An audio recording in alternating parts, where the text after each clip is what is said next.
अभिषेक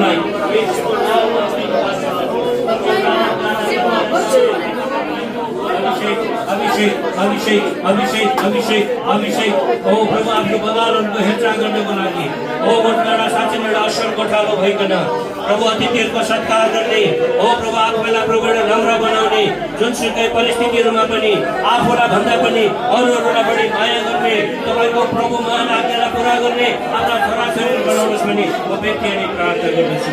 प्रभु तपाईँको आत्माको अभिषेक तपाईँले आफ्ना छोराछोरीलाई दिनुहोस्। प्रभु तपाईँको आत्माको अभिषेक दिनुहोस्। जहिले पनि प्रभुलाई प्रार्थना गर्ने तपाईँको डर भय मान्ने तपाईँको अगुवाईलाई खोज्ने कुनै मानिसको डर र कर्कापो होइन तर प्रभु तपाईँको डर र भयमा प्रभु काम गर्नको लागि परमेश्वर तपाईँले आफ्नो छोराछोरीहरूमाथि आफ्नो आत्माको अभिषेक दिनुहोस्।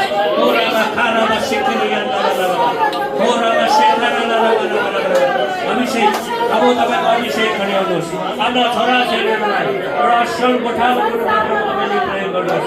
आबदेखि होस् प्रभु तपाईँको अभिषेकलाई लिएर हो कसैलाई मिसनरी पास्टर, कसैलाई मण्डलीको पास्टर, कसैलाई सहायक पास्टर, हो मण्डलीको पास्टरको सहयोगीहरू भएर काम गर्नको लागि परमेश्वर तपाईँले आफ्नो छोराछोरीलाई अभिषेक गर्नुहोस्। धन्यवाद चढाउँदछौँ प्रभु, हामी तपाईँलाई महिमा चढाउँदछौँ, महिमा चढाउँदछौँ, महिमा चढाउँदछौँ। हाम्रो पास्टर बाबु भाइले हामीलाई धन्यवाद।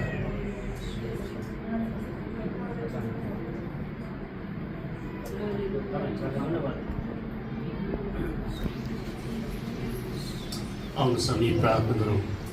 पिता, हामी तपाईँ परमेश्वरलाई यो सबै कुराको लागि धन्यवाद